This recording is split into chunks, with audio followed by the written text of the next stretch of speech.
Assalamualaikum warahmatullahi wabarakatuh. Perkenalkan, nama saya Adeyani dari kelas Farmasi B 2019 dengan NIM 19040100033. Di sini saya akan menjelaskan mengenai kation dan anion yang terdapat pada makanan, minuman, dan obat-obatan.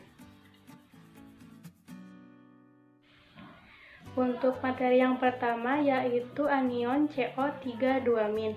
Di sini saya mengambil jurnal penelitian dengan judul Efek Pasta Gigi Kalsium Karbonat Terhadap Pewarnaan Gigi Perokok yang ditulis oleh Agus Susanto, Ina Hendiani, Mutiara Siti Fatimah dari Departemen Perodensia, Fakultas Kedokteran Gigi, Universitas Padjadjaran Indonesia.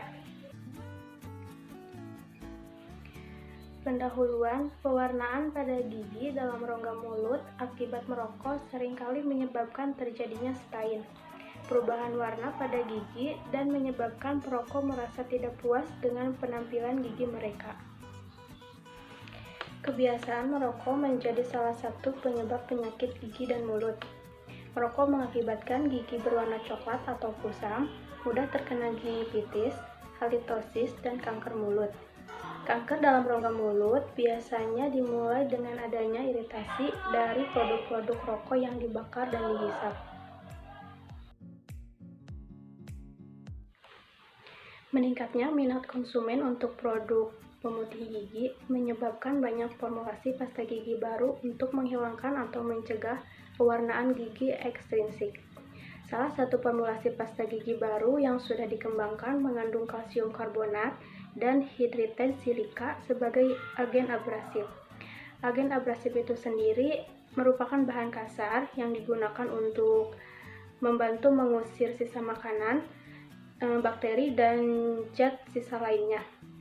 Kalsium karbonat dan hidrited silika telah mendapat perhatian karena aplikasinya yang luas di bidang industri, terutama pada pembuatan pasta gigi. Jadi kalsium karbonat dan hidrited silika ini telah biasa digunakan pada pasta gigi yang beredar di pasaran. Nah, untuk penelitian ini, untuk mengetahui bahan manakah yang lebih bagus atau lebih baik antara kalsium karbonat dan hidrited silika untuk penurunan pewarnaan pada gigi. Selanjutnya yaitu metode penelitian. Jenis penelitian yang digunakan adalah penelitian eksperimental semu dengan desain uji sebelum dan sesudah perlakuan. Populasi penelitian adalah 146 mahasiswa Universitas Padjadjaran Jatinangor dari Fakultas Teknik Geologi Angkatan 2010. Sampel yang diambil menggunakan teknik pervasive sampling, yaitu sebanyak 30 mahasiswa dari fakultas tersebut yang telah memenuhi kriteria. Kemudian, jumlah sampel penelitian dibagi ke dalam dua kelompok uji, yaitu 15 orang sebagai kelompok eksperimen yang menerima perlakuan menyikat gigi dengan menggunakan pasta gigi yang mengandung kalsium karbonat, dan 15 orang sebagai kelompok kontrol yang menerima perlakuan menyikat gigi dengan pasta gigi yang mengandung hidrited silika. Pengukuran pewarnaan gigi dilakukan pada hari ke-0 atau sebelum menggunakan pasta gigi kalsium karbonat dan hidrited silika dan setelah 2 minggu.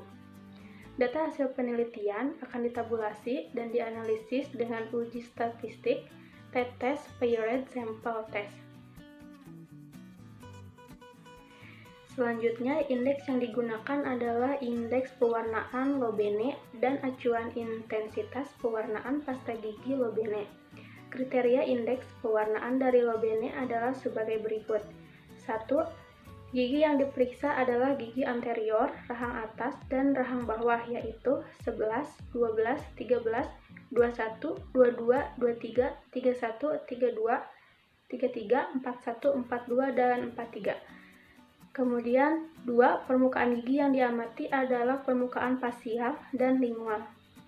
Ketiga yaitu sistem penilaian 0-3. Keempat, menggunakan acuan penilaian pewarnaan dari pasta gigi berpemutih. Pada gambar 1, yaitu menggunakan acuan penilaian area pewarnaan gigi seperti pada gambar 2. Penilaian indeks pewarnaan gigi dibagi menjadi 4 nilai dan masing-masing dihitung rata-ratanya untuk mengetahui dan membandingkan nilai pewarnaan gigi sebelum dan sesudah pemakaian pasta gigi yang mengandung kalsium karbonat dan hidrated silika. Pada tabel 2, terdapat karakteristik subjek penelitian menunjukkan seluruh subjek berjenis kelamin laki-laki, yaitu sebanyak 30 orang atau 100%. Diketahui juga bahwa sebagian besar sampel mengonsumsi rokok dalam sehari antara 11-20 batang. Pada tabel 3, menjelaskan perbandingan pewarnaan gigi sebelum dan sesudah menggunakan pasta gigi yang mengandung kalsium karbonat berdasarkan masing-masing pengukuran. Hasil uji statik menunjukkan nilai P kurang dari 0,05, yang berarti bahwa pasta gigi yang mengandung kalsium karbonat memiliki pengaruh terhadap penurunan pewarnaan gigi perokok. Dilihat berdasarkan pengukuran intensitas pasta gigi berpemutih, intensitas lobene, area lobene, dan pengukuran gabungan lobene. Kemudian, perbandingan pewarnaan gigi sebelum dan sesudah menggunakan pasta gigi yang mengandung hidrated silika berdasarkan pengukuran dapat dilihat pada tabel 4. Pada tabel 5 memperlihatkan selisih nilai pewarnaan gigi antara kelompok perokok yang menyikat gigi dengan menggunakan kalsium karbonat dan kelompok yang menyikat gigi dengan menggunakan hidrated silika. Penurunan pewarnaan gigi secara umum pada kelompok kalsium karbonat lebih tinggi dibandingkan dengan penurunan pewarnaan gigi pada kelompok hidrated silika. Hasil uji statik menunjukkan perbedaan yang bermakna, yaitu P kurang dari 0,05, yang berarti bahwa pada pasta gigi kalsium karbonat lebih berefek terhadap penurunan pewarnaan gigi perokok dibandingkan dengan pasta gigi hidrated silika.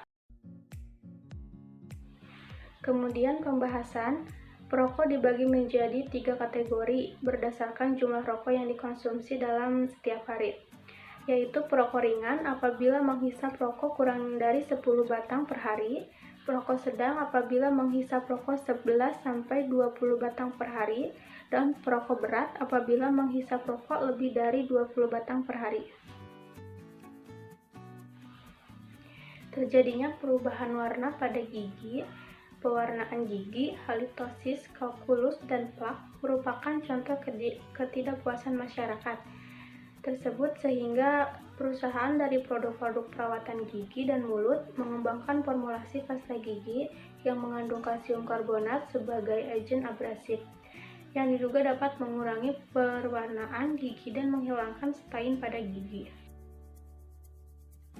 Pada penelitian ini, pasta gigi yang mengandung kalsium karbonat lebih baik dalam menurunkan pewarnaan gigi perokok dibanding dengan pasta gigi yang mengandung hidrated silika. Hal ini sejalan dengan penelitian yang dilakukan oleh Andrew Joyner yang menunjukkan bahwa terdapat penurunan nilai pewarnaan gigi yang signifikan jika menggunakan pasta gigi yang mengandung kalsium karbonat selama 4 minggu, 8 minggu, dan 12 minggu. Penelitian lain dilakukan oleh Collins pada 152 sampel yang diberi pasta gigi dengan kandungan kalsium karbonat dan silika selama 2 minggu. Hasil dari penelitian tersebut adalah pasta gigi yang mengandung kalsium karbonat 45% lebih banyak mengurangi penilai pewarnaan gigi pada sampel dibandingkan dengan pasta gigi yang mengandung silika. Penelitian ini menunjukkan bahwa menyikat gigi dengan menggunakan pasta gigi yang mengandung kalsium karbonat dapat menurunkan pewarnaan pada gigi dan mengurangi pembentukan pewarnaan pada gigi. Hal ini disebabkan oleh kalsium karbonat merupakan bahan abrasif yang bersifat unik.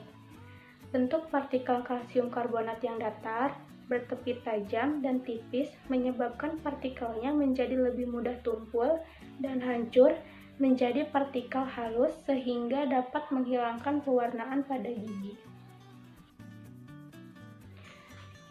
Kesimpulannya, berdasarkan hasil penelitian, dapat disimpulkan bahwa terdapat pengaruh pasta gigi yang mengandung kalsium karbonat dan hidrated silika terhadap penurunan pewarnaan gigi perokok. Serta pasta gigi yang mengandung kalsium karbonat ini lebih efektif dalam menurunkan pewarnaan gigi perokok dibandingkan dengan pasta gigi yang mengandung hidrated silika. Untuk materi yang selanjutnya yaitu kation Bi3+ atau bismut. Bismut atau Bi3+ termasuk kation golongan 2. Kation golongan 2 ini terdiri dari Hg2+, Pb2+, Bi3+, Cu2+, Cd2+, As3+, As5+, Sb5+, Sb5+, Sn2+, dan Sn4+. Membentuk endapan dengan hidrogen sulfida dalam suasana asam mineral encer.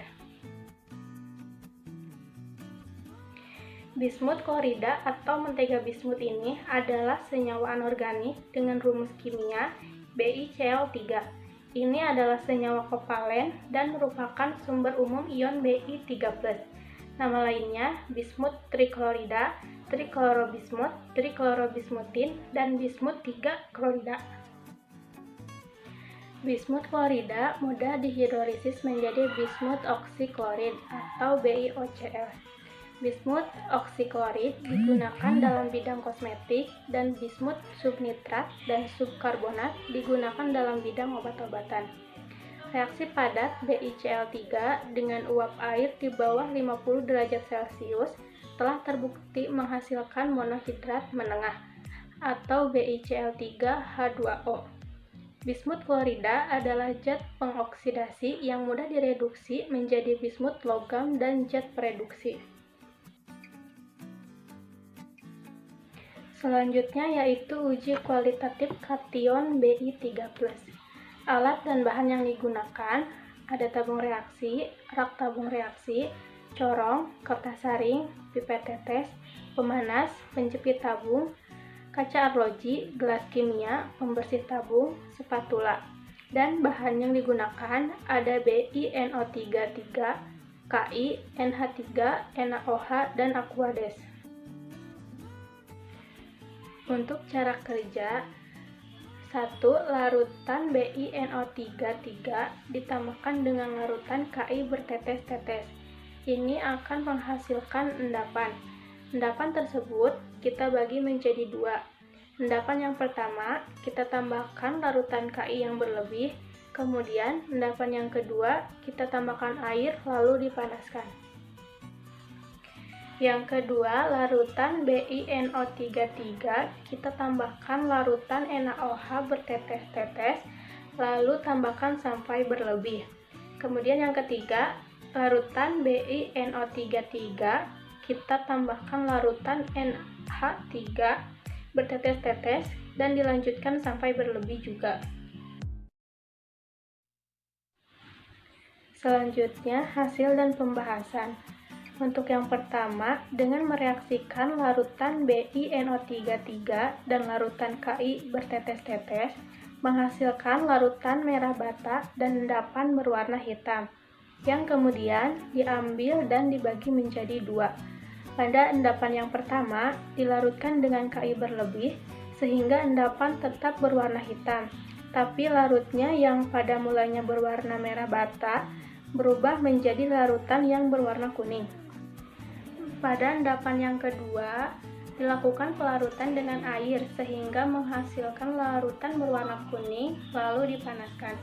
Yang hasilnya terdapat warna hitam pada tabung reaksi bagian atas, warna pink tua di bawahnya. Larutan yang dipanaskan semakin panas semakin berwarna jingga gelap. Yang kedua, dengan mereaksikan larutan BiNO3 dengan larutan NaOH bertetes-tetes, menghasilkan endapan berwarna putih yang kemudian ditambah larutan NaOH hingga berlebih menghasilkan endapan putih yang semakin banyak. Yang terakhir, dengan mereaksikan larutan BiNO3 dengan larutan NH3, menghasilkan endapan berwarna putih, kemudian diberikan larutan NH3, namun tidak terjadi perubahan yang berarti pada endapan tersebut. Sekian presentasi dari saya, kurang lebihnya mohon maaf. Wassalamualaikum warahmatullahi wabarakatuh.